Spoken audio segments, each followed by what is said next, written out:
قتل لگی کیا ہوں لیکن سپاہی بن کر وقال کے بجائیں گے نسوة في المدينة سپاہی بن کر امرأة کے جائیں گے العزيز سپاہی سالار کوئی اور تراود ہوگا۔ فتاها عن صحابہ نے پوچھا نفسه اس قد فیصلے شغفها کو لینے میں کوئی حبا حکمت ہے انا امیر المومنین؟ لنراها في ضلال اللہ مبين توکل دیکھیں عورتوں کی تو باتیں ضرور بہت حکمت ہوتی ہیں۔ ہے۔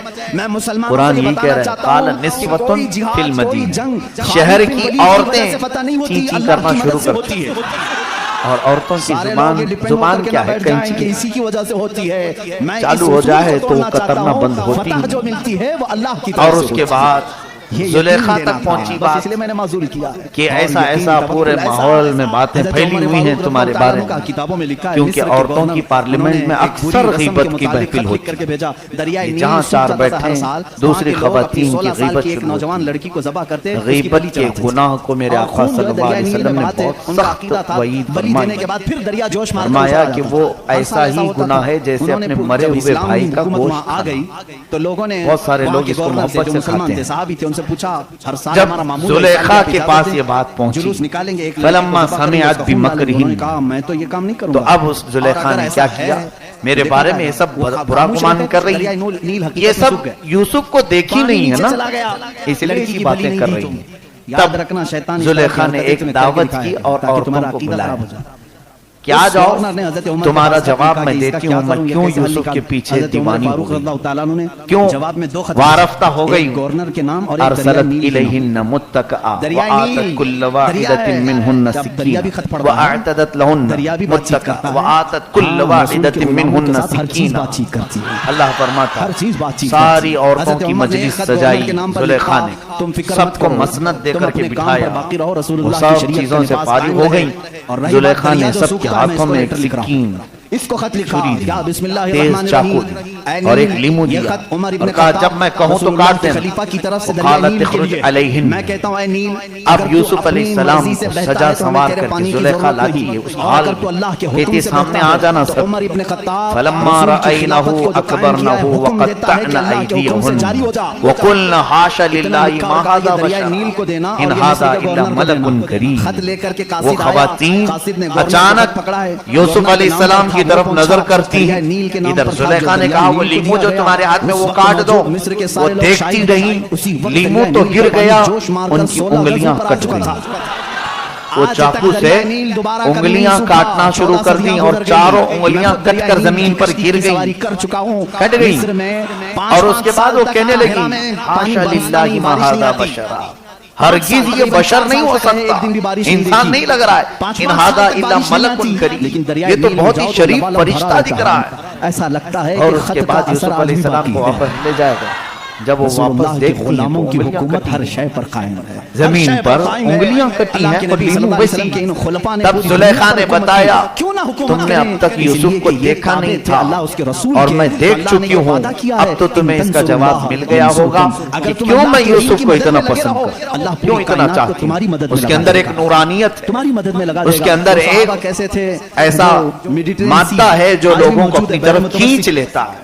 عرب سے یورپ اب میں وہ جانا خواتین تھا، تو بیچاری کچھ صحابہ کٹی کرام انگلیوں وہ کے بھی ساتھ ہیں چلی گئی۔ جنہوں نے ایک دریا اس کے کو پاس میرے آکر امام گھوڑے اعلیٰ روک لیے، حضرت فاضل دریا بریلوی سامنے رحمۃ سمندر اللہ ہے، علیہ ادھر کے کنٹری میں ایک بڑے جانا ہے، اچھے انداز میں کسی کے پاس فرماتے نہیں۔ جو یہاں تو جانے حسن صحابی تھے، یوسف، سپہ سالار، سبوں نے کہا کیا کریں، حسن یوسف پہ یہاں کٹی دریا مصر کشتی کوئی میں نہیں لایا، انگشت ہم زنا۔ واپس چلیں، دوسرا کوئی ہاں، راستہ یوسف دیکھیں۔ کے حسن صحابی پر نے کہا بہت لمبا سفر کر کے مصر آئے، میں واپسی کا کوئی راستہ انگشت نہیں ہو کہتے ہیں سکتا۔ انگلیوں کو، کہا زنا سامنے کہتے سمندر ہیں ہے، اور کہا ہم رسول کے ہمارے غلام ہیں، امام کا رسول عشق کریم اور صلی ان اللہ کی علیہ وسلم کے محبت غلام ہیں، اسی آج لیے تک کوئی آندھی جنہوں نے بھی ہمارا کہا راستہ روک سکی ہے، امام کوئی عشق طوفان و ہمارا منہ محبت موڑ کو سکا سچ ہے۔ کہا۔ اس صحابی نے ایسی ہمارا تقریر امام کی، بریلی کا صحابہ نے پوچھا تاجدار کرنا یوں کیا کہتا ہے ہے، یہ تو بتائیں۔